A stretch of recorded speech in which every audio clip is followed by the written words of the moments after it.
Welcome to Farm Charm Chic. I'm Emily. Today's episode is all about statement fall decor pieces. These are all so easy to create and will make such a beautiful impact or statement in your fall decor and in your home. If you like crafting, DIYs, dupes, hacks, thrift flips, or just creating in general, I would love if you would consider subscribing. If you do like any of today's projects, remember to hit that thumbs up. But let's go make some DIYs. One of the pieces that I make for every season all year long, I make layered signs, and you have to have your main forefront sign, and I'm just showing you an option from Dollar Tree if you want to use one of those. I happen to have this other cute little pumpkin farmer's market sign I wanted to use, and the back sign I had bought at clearance at Hobby Lobby. Dollar Tree, you can put a couple of signs together to be able to do something like this, but I always on clearance look for bigger sign shapes to be able to do this with. I always need like a bigger square, and I think I paid just over $3 for this, so not much more than if you would buy a couple of Dollar Tree signs. But just, I always have stuff like this in my stash because I love making these signs so much. Now this paper is just some of the sticky wallpaper that you get from Dollar Tree. In my Dollar Tree, it's kind of down the aisle where the stencils are. There's some of that faux tin that you can find, and they have a bunch of different designs of this. It's almost like contact paper, but I think they call it removable wallpaper, but it's like a giant sticker really. So I just wanted to try my best to match up the edges so I didn't have to do any sanding or anything. And then I will just peel back that barrier there between that and this adhesive stuff, and then just gently place that down. You just want to make sure when you're putting it down that you do it slowly, rub as you go so you don't end up with any bubbles or anything like that you have to peel this. I'm just using my X-Acto knife to cut this exactly at the edge there. Now, I've made these signs before using like scrap wood or barn wood. So if you have something that already has a really nice finish to it, that you don't need to come up with something, definitely do that. You could also just use paint. I wanted a little bit of a wood look behind this, but I easily could have just painted the sign with a color and had that be that and be done with it. So I have another piece. This is just a leftover piece of this wallpaper from another project that I'm lining it up with this, so that way I can have the design continue, since my piece was a little bit bigger than just one sheet of the wallpaper. So now you've got your back all the way finished, the backing piece. You just need some styrofoam. And this is just a round piece. There's two of them in this package that came from Dollar Tree. If you have some leftover styrofoam or fluorofoam, that will work fine. You just want to be able to pop your front sign out a couple of inches or an inch or so, because we're going to put some florals around it. So you just want that to pop out, and you want it to be styrofoam so that we have something to put your florals into. So I'm just putting a liberal amount of hot glue on this. This particular styrofoam is like more dense than some of the other styrofoam, so it doesn't quite have the same, like the hot glue doesn't melt it as much. Still a little bit, but not quite as it does some of the other styrofoam. So I just make sure that you can't see the edge of this. So I'm just checking that. If I was able to, I would just use my putty knife or something to kind of scrape the edges off, so that way it was flush all the way around. So now I'm going to put some more glue on the back of this, and we're going to glue this onto the sign. And then we have our layered sign all complete and ready to add our florals and embellishment on there. So I do just eyeball this. You can do whatever method to measure. So I just am a big person that eyeballs everything. So do what you want with that. But look at all these beautiful florals that I have here. The majority, if not all of these, came from Dollar Tree. There might be one or two that didn't. Now I'm just going to show you a little hack. I put this in one of my videos last year and you guys loved it, so I just thought I would pass on the information again.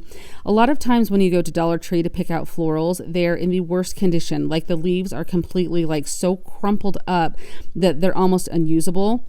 And I just want you to know that all you have to do is, if you have a heat tool like this, and you can just pick these up on Amazon, I have one linked in my description box, but you just have to blast the leaves. I set them out like this. Be very careful not to melt the leaves or to burn your fingers, because I mean your heat tool is pretty hot, but just blasting a little bit of the air on it helps to straighten these out like you would not believe. I mean, it is the most amazing hack. I have taken some of the worst leaves from Dollar Tree and done this hack on them, and they turn out beautiful. You would never guess that they were in such a bad shape or bad condition. and it helps sometimes to blast them from each side. You blast them on the front, and then if you turn over and just naturally let it lay on your table and blast the back of it, it helps really well. But I mean, those leaves look great now. I mean, if you saw what they looked like before, they were a crumpled mess, and now they look absolutely beautiful, fresh, and ready to use. So I cut all of my leaves down. I think I end up using 2 full stems of leaves from Dollar Tree with different colors. And actually, now that I'm looking at it, I think I had this as a little like leftover one that I had like a couple stems left on there.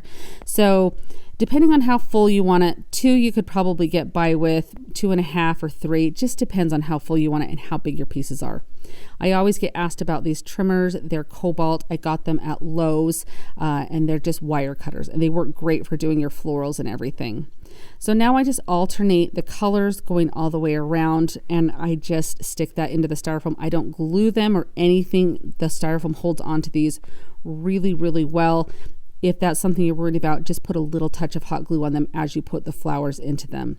But I just work in a circular motion. You're almost building like a wreath around this.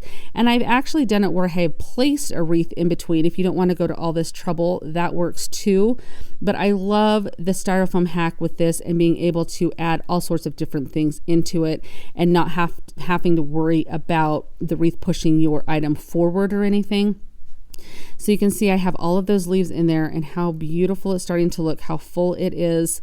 I just think that this show is such a showstopper piece because you don't see these all over. Like I have yet to find these like in actual like stores or anything. This is just something I kind of accidentally came up with some of my Christmas decor a couple of years ago. And I have been putting them in my videos ever since, and you guys love them. So I just decided to use all of the leaves that I had there so I didn't have any left over. Again, make it as full as you want or not. The leaves would be enough. If you wanted to stop right there and not have to add any extra in, you would be just fine to stop because it's beautiful the way it is.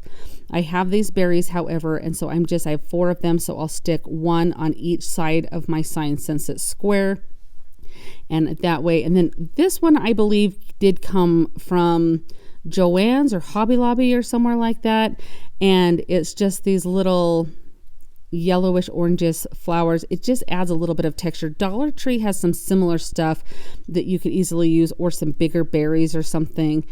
Just different textures you want to go with, different types of, the leaves are pretty dense, and then you have like the wispy look of these little florals. Just kind of change up the different textures in your piece and you can't go wrong. I found these pieces at Dollar Tree, these little pumpkins with these cute leaves here. If you can't find those, even just some of like the styrofoam pumpkin scatter that you can get, use some barbecue skewers to put those through the pumpkins, and then stuff the skewers in to have the cute little pumpkin element if that's something that you're wanting to do. And then, I mean, at each step, you really could stop. I just sometimes don't know when to stop. It looks great in the end, but I just want you to know that you don't have to make it as full as mine. But I thought these little flowers would be really cute to brighten it up a little bit with that little bit of yellow color. I have never been trained as a florist or worked a lot with florals other than just in crafting. And so I just do kind of what looks good to my eye or what feels good. Look for pieces of inspiration. If you're having a hard time knowing what pieces in there, look on Pinterest and look up floral arrangements or like fall wreaths. Kind of get an idea of the different types of elements that you want, and then try to match those as best as you can. These are some of these little wheat florals from Dollar Tree, and I didn't feel like I was missing anything until I put these in, and I was like, oh, those really do add like that harvest feel to it. I'm so glad that I had those and decided to put them in, because I feel like that really does I love how this is turning out. I hope you guys like these projects. I have so much fun coming up with different ideas and different ways to make them doable for you, and you can customize them to any season with any type of sign. It's fun to also do like a circular sign on the square shape if you want to. It's just, I'm looking at it right here, looking to make sure that I've got everything that I need in there and everything, and I'm just so happy with how it turns out. But go with what you have, or go into Dollar Tree or to your craft store and just look for some pieces, or if you find a little sign that you want to do something with, and just start building it. This sign had a hanger on it there that had some little holes in the sign, so I just tied some little twine knots and I'm just gluing those in. So that way it has a finished look, like maybe it's hanging on that sign. And that way you don't have that. Now, another little tip, if you have a heat tool like this, is it's great to get any of your hot glue spider webby things that get all over. It kind of melts those away and just disintegrates those away. So I always blast my project if I've used any hot glue to kind of get those away. But here's the final piece that you have, and I just think this is absolutely stunning. They're beautiful, and it's something that is a unique design. And you guys are going to be so happy with your finished project when you try these. I've had a few of you message me that do craft shows that said you've started to make these for your different seasons and that you sell out of them and that you get very good money for them. And I can believe it because they're beautiful and it's fairly easy to do. So let me know what you guys think of this and let me know if you're going to try it. You're going to love how simple and how quick this project is, and the impact that it makes is absolutely stunning. I just have an average pumpkin. You can pick these up anywhere really, Walmart, Dollar Tree, any craft store, and the size you use is just depending on what you're looking for. I'm using also some preserved moss as well as some spray adhesive. The first thing I'm going to do is remove this stem. You may want to hang on to this because you can use this to put back on the pumpkin at the end. I have a little something different that I'm going to use with this one, so I'm still going to hang on to this stem because you never know when you're redoing pumpkin crafts if you need a cute pumpkin stem to stick on something. So I just have a little bag that I use that I keep all of those in. So now that I have that stem removed, I'm just going to open up this moss here. Now you can pick up like reindeer moss at Dollar Tree that you can use. That would work very well for a project like this. You may just want to snip it up and cut it into littler pieces to work with in segments. But this is just preserved moss. You can pick this up at any craft store or craft section at Walmart or anywhere like that. So and you can see that there's some fun little items found in there. So I'm just going to take my pumpkin and working in sections, I'm just going to spray this adhesive. You want a pretty liberal amount because you just want to make sure that you're getting enough on there to hold this moss. And then just working in sections, you're just going to gently place this on there. And I hold it down a little bit just to make sure it gets like that tacky feel, like so it starts to hold, that glue starts to pick it up. This glue works really quickly. That's why you want to work in small sections. And I just want to make sure that I push firmly so it has a really good hold so that way pieces are not falling off. And as you do this, you may want to wear gloves if you're worried about getting the adhesive on your fingers or your hands at all. I didn't have too much of a problem washing my hands, having it come off, but I did have quite a bit of the moss stick to my fingers with a little bit of glue that I would get that would seep through the moss. So just be aware of that as you're doing this. I love the idea of bringing the outdoors in and having this natural, organic look to a pumpkin. I've seen these in higher end stores and boutiques. They go for a lot of money. And this really, you can make this as inexpensive as you want, depending on the size of pumpkin. You may even already have a pumpkin at your house that you could try this with. I did buy this at 50% off with Hobby Lobby in their fall sale. So I think it was just a few dollars that I paid. So not very much money to have a really nice high-end looking piece. Plus it probably took me about 20-25 minutes at the most, I think, from start to finish with this project, so it goes pretty quick too. As you can see, maybe underneath I'm working with like a cookie sheet that I have to kind of contain all of the moss just to keep the mess to a minimum. So as you're doing this project, you may want to do something similar so that way you're not sweeping up moss for days to come. When I feel like I have a section completely put together with the moss, I just turn the pumpkin a little bit to the side. I spray down the next section with a very liberal amount of that spray glue, and then just work in pieces putting that moss on. You can see how simple this really, really is. And then as I'm just showing you here that as you get to the end, you kind of just squeeze in the moss, just fit it into the little areas. I like the fact that this was a white pumpkin, so the contrast was really nice against that green, so I could see if there were any gaps or any areas that I missed. You would just go back if there was a spot that you're noticing that you missed and spray it with the adhesive pretty good, and then just stick some more moss on there, layering it on top of the other. I cover the entire pumpkin, including the top and the bottom.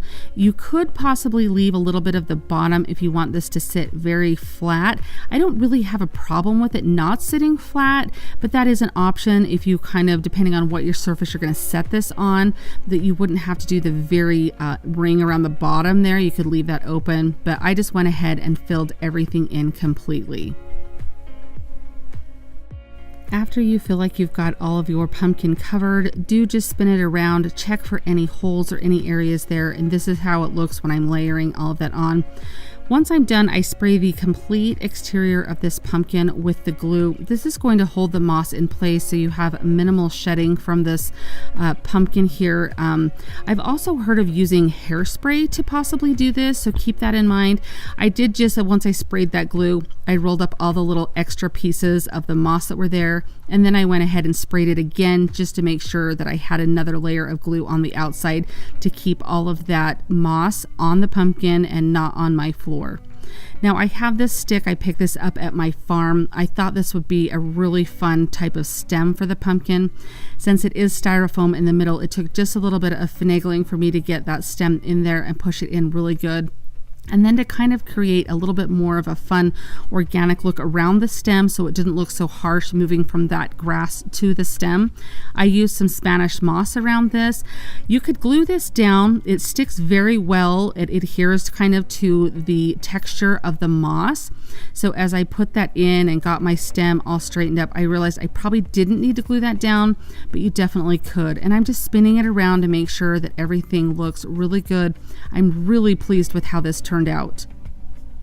You'll have to let me know in the comments if you like seeing these different variations of pumpkins. I think it is so fun to come up with different textures and unconventional and unique ideas to bring different types of pumpkins into your decor, and I think this would be a great addition or element to your fall decor. What do you guys think of this one? I'm truly loving it. I really love checking the sign blank section at my craft stores, and when I was at Hobby Lobby the other day, they had some clearance sign blanks, and you can see this one was normally around $22 and it was on clearance for about $5. Now they have signs this size all the time, and you just wait for them to go 40 or 50% off to purchase them, but if you find them on clearance, definitely grab them. Now they have this beautiful aisle at the craft store, Hobby Lobby, at JoAnns, Michael's. They sell a lot of different sizes of letters that you can get to have say things. They also sell them at Walmart. They don't have as much of a selection there, but they're growing. They may get to that point. I also know on Etsy you can buy letter cutouts. I've seen tin ones at the craft store. And I also, if you like, have a cutting machine, you could do this out of vinyl if you wanted. I just got some of the letters to spell out the word pumpkin, and they were very white and crisp, so I wanted to kind of age them a little bit. So I'm taking just a little bit of Waverly's Stone color, and I'm just kind of dipping my finger in that, and I go along the edge of each of these letters. I thought that was kind of a subtle way to age these to match the gray that's on the sign that I'm using. And I even will go in and dry brush a little bit on these.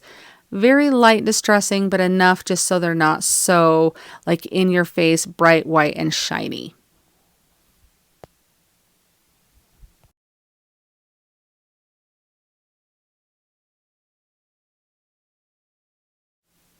This was just such a fun and quick project. It's always nice getting a sign blank that's already ready to go, and especially if you grab your letters, you don't even have to distress them. You're just ready to glue your letters down and have a beautiful looking sign for a fraction of what you would pay for it if you were to buy it new or buy it at a craft fair. Now I'm just lining my ruler, my straight edge up with the edge of the sign, and also kind of helping to get those letters. Actually, you can see I'm bumping the one letter there, but this is just kind of, and I apologize, you have to look at my hair here. I'm so sorry, but I'm just doing my ruler this way to kind of help get these as straight as I can. That is one thing when you're working with 3D letters like this versus a cutting machine, is your transfer paper that you have on a cutting machine eliminates this step here because everything's already like cut like perfectly in a straight line. So that is one thing when you're doing the 3D letters like this. I love the look of them, but I always stress out a little bit on getting everything lined up perfectly. So after I get everything lined up to where it is spaced correctly and all in line, I'm just putting my first letter there. I put a little bit of glue underneath it to kind of help it. And then I can kind of use that as my jumping off point for the rest of them. And you can kind of see here that I match each letter up with the letter before. And I even pull out my ruler, the straight edge, to kind of line the rest of them up here. I think once I glued that down, I went, ooh, I probably should make sure I'm getting these. So you'll see here just a little bit of hot glue. You can use super glue. I've used a lot with these. Works with like the Gorilla Glue, works really well. But I was just using a little bit of hot glue today when I had everything going. So that's just what I stuck with.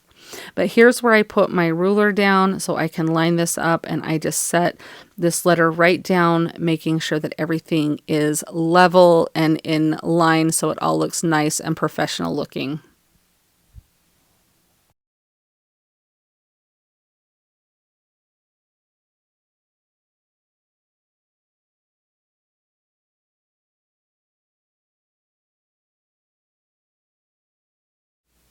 One thing I do is I take my heat tool here, my heat gun, and I go over it, because when you're using hot glue, sometimes you get those little webs, the stringy things from hot glue.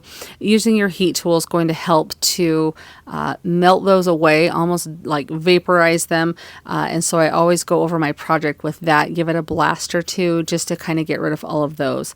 Now, these were still a little bit shiny in my opinion, and I wanted them to be more matte. The rest of this sign is matte. So rather than sanding everything, I just went with some matte Mod Podge over the top of them, or satin Mod Podge, to kind of take that sheen away to make them look not so glossy, but have that more matte finish so the sign all looked cohesive together. But this was such a fun and simple project, and I do love how this turns out. It's such a great size. I'm so excited to use this in my decor, and for less than about $20 that I paid for the letters and the sign, I think this is such a great addition to my fall decor. What do you guys think of this? This is a perfect project if you don't want to necessarily do obvious Halloween in your house, but maybe want to just incorporate Halloween colors. So I got this little firework pillar at my local thrift store, and I'm just taking out, you can see that rope just popped right out of there, had some little wire in the rope there, and then I'm just going to clean this up by wiping it down really good. We're just going to give this a paint job and add a couple little details to it to make it feel a little bit more Halloweenish.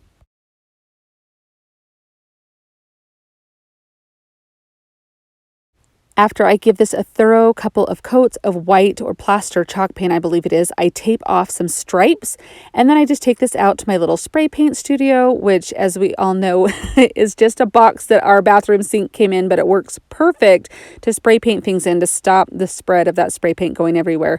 But I just spray paint it black, and it really only took one coat of the black spray paint to get really good coverage. And I had these two little square wooden wooden squares, I guess you'd just say they were, that I got at Dollar Tree. They come in like a pack of 6. So I spray paint those because I am going to put those on either end. So here comes the satisfying part of me tearing off my paint to reveal my crisp, clear, what we hope are crisp and clear lines from the black and white stripes.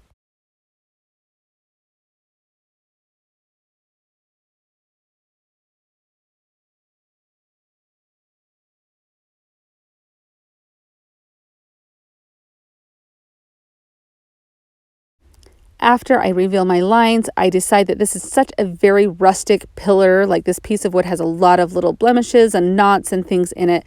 So I decide to embrace that, and I distress it. That, of course, is a completely optional thing, but it does match my decor, so that's why I did this. And then since I distressed the pillar, I go in and distress each of these little wood squares for the top and the bottom of the pillar.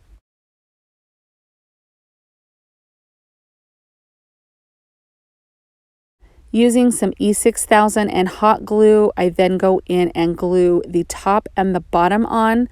So what you'll see I do here is I have my pillar standing up like this.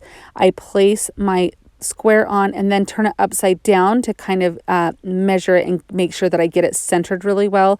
And I do that when I glue both ends on.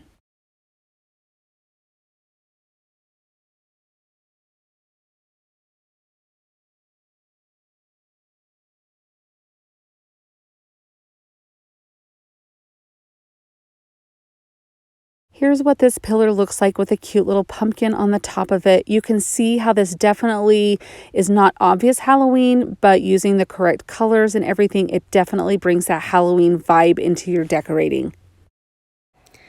I love how this project turns out, so I hope that you do too. But I'm just taking some wheat that I purchased at Hobby Lobby.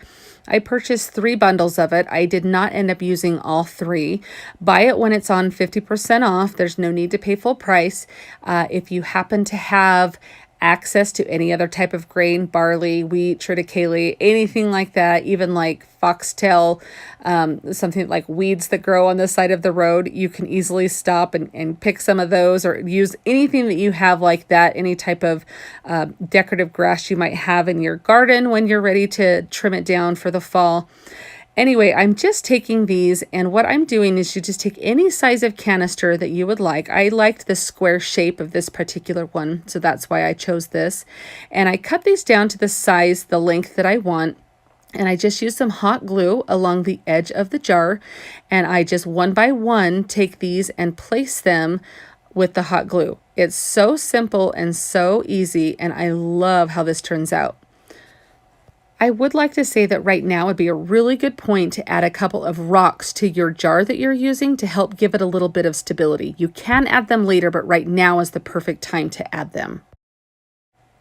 So after I get all of my pieces of wheat here, I want to make a little decorative bow. So I do take some of this chicken wire ribbon that I picked up at Hobby Lobby, and be very careful with this. You should probably wear gloves when you use this. I have worked with chicken wire a few times and had sometimes not end so well. So I should have learned my lesson, but this went okay for me. I just used some wire cutters to cut it, and then I did just kind of wind on the back side of it. I just kind of wound the little loose edges together to do to get it to hold. And I did 2 layers of this because I'm going to put a ribbon around the middle where these 2 pieces join, if that makes sense. You'll see what I do here in just a moment. And I do apologize because my camera was being very finicky this day. So I do just take a piece of this ribbon and I just glue it all around. You can see how that covers the middle. And then I do make another bow out of this same ribbon that I did lose the footage for. Again, I do apologize for that. But you've seen me make some bows before. You can do whatever type of bow you want. And then I just glue that onto the front. And I did use another little black and cream ribbon to kind of embellish it a little more. But look at how cute this looks. I love this. I think this is going to be so fun. Kind of a good transition piece between summer and fall, in my opinion. This could even be something that you might leave out year-round in your house. What do you guys think of this one? As I was searching for French country ideas, I saw a lot of terracotta pots that kind of had like a very aged look or like a plaster finish to them. So I thought I would try that with this pot that I have, and you can use any type of terracotta pot that you might have. I'm just putting some baking soda in this little dish, and I'm just adding some chalk paint to it. You probably could use like spackle really easy to do this same texture, maybe water it down a little bit because I felt like it was almost the same type of consistency, texture as I was mixing this. And mix it really good before you add more paint, because I've had seen a lot of people do this that say that you'll keep adding paint thinking it's dry and then you end up with it too liquidy. So just kind of mix it really good before you decide to add more paint, because I thought I was going to have to add so much more and I ended up not. Now I'm just going to brush this on to the pot here. And this is what I decided to do first, was kind of brush it on like this. But as you'll see in a minute, I found another method that works a little bit better. But I mean, this works fine too, and you can do it as heavy or as light as you want. I end up taking a stencil brush from Dollar Tree and I'll dip it in my baking soda mixture there, and then I will just kind of push up and down. And I'm doing it pretty heavily because I want that heavy texture to it. And then I just want some of the terracotta to show, and I could have left more. It just kind of is a matter of personal preference. This was the first time I tried this particular technique. And so, like I said, I think I got a little heavy, but I do like how it turns out. And it was kind of fun to do too. So now I just have a couple of pumpkins. I used this pumpkin in a lot of my displays last year. And then I bought this one at Hobby Lobby. I think Dollar Tree has them too. It ended up being like $1. And then I'm just going to make a little topiary out of these. So I'm just taking some styrofoam here and I'm just using my putty knife to cut off the edges. And then I will just kind of squish or push that styrofoam down into my little terracotta pot here. This particular pumpkin did come from Hobby Lobby. I have seen them there this year. Like I said, I used it in a few displays last year and I thought it would be perfect for this, but I loved the greenery that it had. So if you're using one that you have on hand or you're using one from Dollar Tree, you might want to add some greenery around the bottom because that really does soften it. So I stick it in that styrofoam and then I'm just using a wooden dowel. And I'm just using that to get the pumpkins through. Now this particular one I turned upside down to kind of push it through first because I just wanted to have control of where the hole was going. And it has like that around the styrofoam of the pumpkin is like, I don't even know what it is, like a film or something. So I just wanted to puncture that with some control. So that's why I did it that way. So now I just want to go in between each of these layers of the pumpkin and add some embellishing. So along the bottom, I'm just using some Spanish moss and I'm just sparingly putting this in. So I'll just kind of look where it seems a little bit bare. I'll add a little glue and then I just kind of will push that moss in. And then I have these little picks of hydrangeas and I thought this golden color looked so beautiful. I kind of love the muted tones that this ends up having. So you could totally go with what your personality is on this and do it as colorful as you want, as muted as you want. You wouldn't even have to use the flowers. You could just do greenery. I thought like if you like that look of like the feathers that you see in some of the fall arrangements, that would look really cute kind of between the layers. The possibilities are endless. And this is the fun part of creating, is getting to do what matches your taste and your style. So I'm starting this next layer, putting the Spanish moss all the way around because I wanted that to kind of come out between the different layers. And then I take some boxwood. This is from Walmart, the boxwood pick. And it's $1.97 for a pick, and it's an amazing deal because you can do so many different projects with each one. It comes with a bunch on one pick. So I'll just pull off like 6 or 7 of the little teeny pieces of the pick, little sprigs, I guess we'll call them. And I just glue those around and then intermittently just kind of put in some of those hydrangeas. And I'm just using hot glue between all of the different layers here. And then as I get around, I'll push that top layer of the pumpkin down. I can put a little extra glue there, but there was a lot of glue there to kind of hold it. So moving on to this last layer here, again, you can just see I put the Spanish moss on top. I'm just using these little silicone spatulas so I don't burn my fingers because if you've worked with Spanish moss and hot glue before, you know it seeps through very easily. And I'll just place that top pumpkin there to kind of see how much I want to do or how it looks. And then you can see on this layer, I'm just gluing these little sprigs across like this and just kind of doing, instead of doing a number 4 around the pumpkin, I just do a number 3. And I do the same thing with those hydrangeas. And then this one, I do put a little bit of glue there to hold that top pumpkin down. And then I just push that down and hold it. Now I did go back and add some boxwood to the bottom layer so it looked cohesive on all of the different layers. And then just kind of spun it around to make sure that everything looked how I wanted it. If I needed to trim any of the Spanish moss or anything like that. But I'm loving this. I think this turns out absolutely beautiful. Some of the ones I saw online that were close to this size were upwards of $80. And some of this was just from pumpkins I had on hand. But I just think this is beautiful and I love how this turns out. I have a lot of these pictures in my stash that come from home decor stores when they go on sale, and they're perfect to use for projects like this. Now I have these stencils that I got from Essential Stencils, and I'm just deciding which one to use here, and I thought this one would look really, really cute. So I'm excited to try this. This is the first time that I've used Essential Stencils, and I'm very impressed. I have anticipate more coming because it was so fun to use. Now, and it turns out beautifully. Now on this picture, you can see how there's this natural wood finish to the background. Obviously, I'm going to paint over where the words are so we can put our stencil on there. But I thought it would be kind of fun and an interesting look, kind of different, to tape around the border here and make kind of like a mat framing the area where my stencil is going to look. So it's going to be like a faux photo mat or something. Anyhow, so I tape all the way around just one little section of my painter's tape. And that was kind of my trick to make the stencil fit on here. It looks really good in the end, so I'm excited to show you guys what it looks like.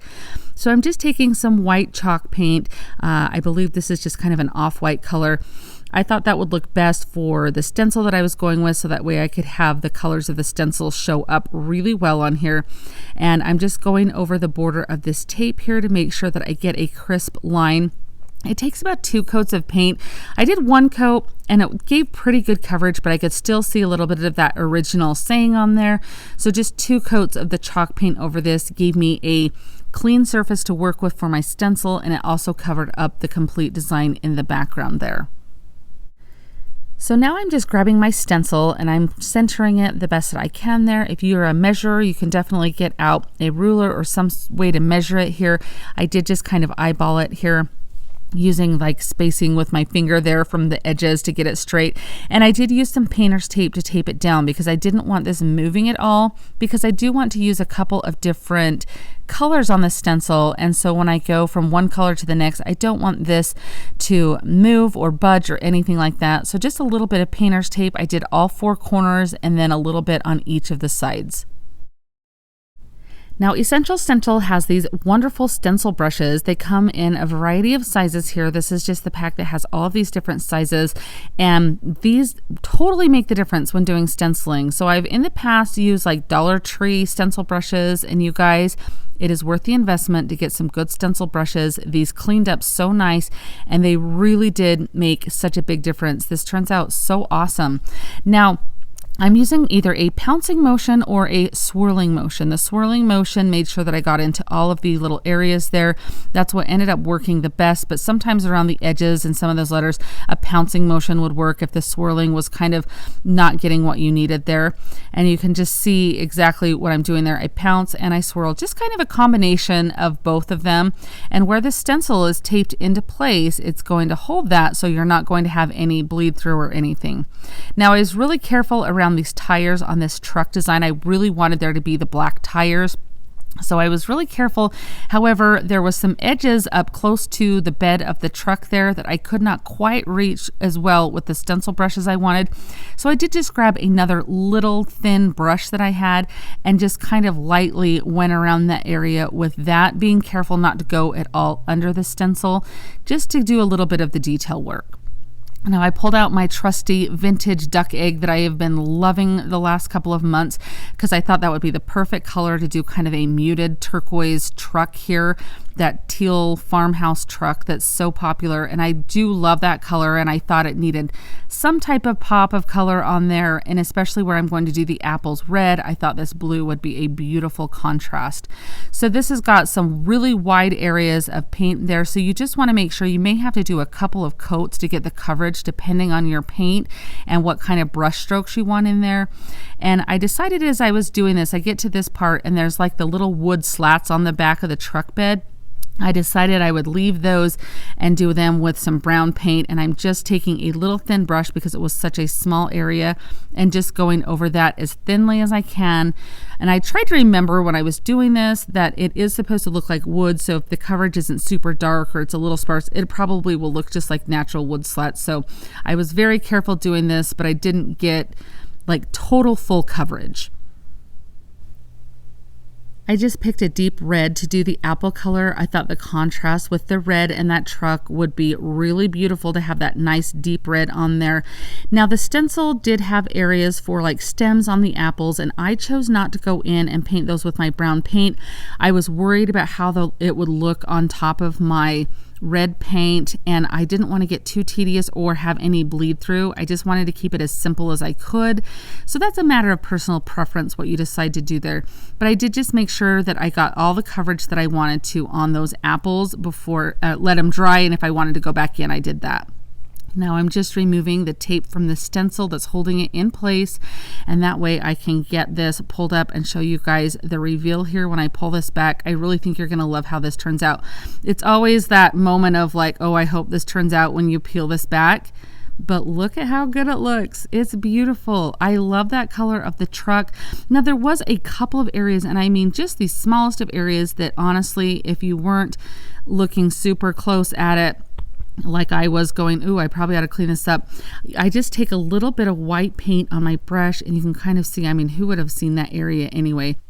But it's always best to go ahead and clean it up if you can see a little area that needs a little work like that. And now you guys know how to do that. It's really easy to go in there and just kind of make those lines really crisp and really clean. So now let's go ahead and remove the tape on the sides here. So I'm just carefully taking each one and peeling that back, making sure that I have some crisp lines on these, that I had no bleed through or anything like that. As I'm peeling it back, I'm loving the color that matches. It matches with that truck quite well because it does kind of have a little bit of a blue undertone to it. And I think it just looks really good. It takes up a good portion of the frame there. Now there was a teeny bit of bleed through right here. So how I corrected that was I just took my weeding tool and I'm just scraping a little bit, just very lightly, scratching that chalk paint off of that surface. I'm just using a baby wipe to wipe it back. All in all, I think this turns out absolutely beautiful. I loved using this stencil. I'll leave a link to Essential Stencils if you want to check them out down in my description box. But I think this is going to be a great addition to my fall decor. Even if I was to decorate with apples all year, I think that this would be just a beautiful piece to have, or even just if these were my colors and I just wanted that farmhouse look. I just think this turned out great. What do you guys think of this project? Earlier this year, I purchased this sugar mold off of Amazon. It was like $15 or something like that. And you can see how I've decorated for other seasons. I've done several videos on it. I'll put a link down in the description box for the mold and for the different videos. But I had a few requests to make sure that I showed what I was doing for fall. So here you go. The little pumpkin topiaries came from Walmart. They were like $1.14. And then I just had a couple other picks that I picked up at Hobby Lobby, but you could easily use ones from Dollar Tree, ones from Walmart, whatever your style and your taste like. I'm just letting you know where I got mine. And then I did pull the pumpkins off of them. I just wanted 3 little pumpkins and then the pumpkin topiaries and then a lot of foliage. So I'm just pulling up, you can see in each of the little cups of the sugar mold, I have some Spanish moss and then some reindeer moss. And I did just stick some skewers in the bottom of these pumpkins so they would go in easily. I like to take this sugar mold and decorate it temporarily so that way I can change it out from season to season. If you've ever bought these and had candles in them and you're like, what do I do with this now that the candles are burnt out and all the wax is gone? This is a perfect thing to do with these. So I stuck each of those pumpkins in, and you can kind of see that the middle one is a little bit different than the ones on the sides. And then I am taking these picks and I'm kind of bending them so they'll fit down in, because who knows if I'll do this next year for fall or if I'll use these picks for something else. So I didn't want to trim too much or anything off of them. And so you can kind of see how I loop that over and I just tuck that down in. And this is pretty sturdy. There's quite a bit of the Spanish moss tucked in each of those little holes there. So that way there is some stability when I stick these in. So I don't need any glue or anything. Now this one I had to use my pliers to wrap that thing around because it had a very stiff wire on the end of it. And I'm just going to stick these cute little pumpkin topiaries. I love these. I have IKEA plants all over my house. If you guys know what I'm talking about, those little like lamb's ear IKEA plants. I'll buy these topiaries and just stick one in each of those. I just think it's such a fun way to add a little bit of fall into your house. I think those are so cute. So now you can easily just leave it like this and be done. But I like to add a little bit extra to things. You guys know this. So I have this little sign that I got at Hobby Lobby, and then I have this ticking ribbon. I think it might have come from JoAnns. I can't remember. It might have been Hobby Lobby, actually. Anyway, I'm just putting this ribbon around, which, of course, both of these would be optional. You could do one without the other very easily. And what I do is I just measure the ribbon, and then I'll use the smallest amount of hot glue to glue it onto the back of the mold and then onto itself. So that way I can easily peel that off when the next season comes. I'm very excited to decorate this for Christmas, so you'll have to watch and see how I do that. And then I just glue a Jenga block onto the front of the ribbon because I want that sign to pop out a little bit, and I want to add as little glue to the sugar mold itself. And you can kind of see I do that, and then I just kind of fluff it up and just make sure everything is placed exactly where I want it to be. But look at how adorable this looks. Oh my gosh, I love this. Now you could add hot glue into the mold on this if this is something you were wanting to sell and make it more permanent, or add some styrofoam down in there. But I love the fact that I can change this out and do different seasons and things. I don't know. Let me know what you guys think, and if you want me to keep showing you different seasons how I decorate this. Have you seen these pumpkins at Dollar Tree? They're so cute, and they have the little metal letters on them, but you can see when you take them off, they've kind of put a little bit of shadowing on there. So I don't want that because I'm going to change the words that I want on my pumpkin. So I'm just painting it with some pumpkin chalk paint, and then I'm going to put a little bit of definition in here with my antiquing wax. You can see I just kind of put a little bit on the edge of my sponge brush and kind of just copy that curvature. And then I'm going around the edge of the pumpkin here, and then to dull that down a little bit so it's not so harsh, I do go back over it with a little bit of the pumpkin chalk paint. And then I'm just painting my stem in the moss color with chalk paint here. What I'm doing with this project is I'm going to use it in a wreath. So I am using some of this 6-foot garland and then some picks that I found at Hobby Lobby. Now, my pumpkin is going to sit off to the side on my wreath form that I got from Dollar Tree there. And so my garland only needs to go around like 3/4 of the form, if that makes sense. So I'll kind of show you here that I set it to the point where my pumpkin would stop. And this is a 6-foot garland, like I said, and so it will double up. So as it gets around to the next pot, I will take the other half of it and curve it back around. And so this is what's going to give a very thick look to your wreath. Now, I was looking at wreaths at Hobby Lobby the other day, and like wreaths that were this full were upwards of like $150. Now, granted, they have their 40% off on fall, but still, that's a lot of money. I don't want to spend that much on a wreath that I'm going to use for a month, maybe 2 months. So I'm just zip tying this on. I do the top portion of the garland all the way around. I zip tie it where there's a little break in the wreath form that I can go around. And then I do that second layer, the same thing. Just go around zip tying it so it's not going everywhere. I got these zip ties at Dollar Tree. So you get, and they're in the automotive section. So if you're looking for zip ties, there's a little package that comes with black and red ones. So I just use all the black ones. So you can see how my pumpkin will fit in there. I'm just checking to make sure how good that looks. And then what I do is stick before I zip tie any of these in, I stick them all in and make sure that they're placed where I want them to be and the spacing's all correct. So I have 6 picks that have like berries or pumpkins on them, so like 3 of each. And then I believe I have 3 or 4 of the hydrangeas, and I just kind of go in between and just make a little pattern. Now, these little hydrangeas, I just wrap that wire stem around to hook those in because those are not going anywhere. And I did not show me zip tying the other things in because my head was in the way completely as I was filming. So I thought you'd enjoy looking at the wreath, not my head. But I just zip tied all of those into wherever there was a wire next to them, the little picks. And then you can see I'm just bending the pick part here in or wrapping it around a wire if I can to give it some extra stability. Look at how full this looks. I think this is so pretty. And I just go back in and cut all the backs off of the zip ties here. And now on my cutting machine, I did cut out Hello Pumpkin, and I do use a little bit of painter's tape if your mat loses some stickiness. Somebody told me a baby wipe might work too. So you could go ahead and put the words back on. That looks so cute if you don't have a cutting machine or you don't want to take the time to do this. I just really, since it's my front door wreath, I wanted it to say hello on it. So I thought Hello Pumpkin would be really cute to do. So I'm just going to weed this out, and I want it to kind of look galvanized because I did like the look of the galvanized words. So I kind of lightly tap over with a stencil brush with Silver Lining and Elephant were the 2 colors of chalk paint that I kind of go back and forth. And I just want to let you know that from my front door when I'm standing there in person, it totally looks galvanized. Like you would have to get right up next to it. It doesn't come across on camera as well as I had hoped. But I kind of, after I got all of this done right here, I was like, this is all going to stick to the transfer tape and it's going to get all over my pumpkin. Like I started to panic a little bit. It didn't. Like I did use a little bit of a Q-tip and a baby wipe to kind of go in and clean up the negative space there. So that way when I put my transfer tape down, it didn't pick all of that paint up. So I did that as best as I could and kind of thought, well, we'll hope for the best. It totally worked out just fine.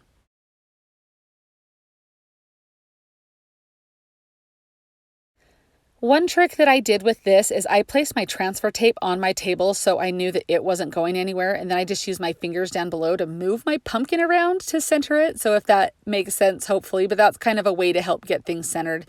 And I, again, just eyeballed it as best I could, and I just think, look at how good that looks. And like I say, on camera, it doesn't look so much like galvanized metal, but in person, guys, like it really does. Like it looks so good. So I do just go in here and I have a crocodile that I cut a couple of holes in the top and bottom to zip tie this on.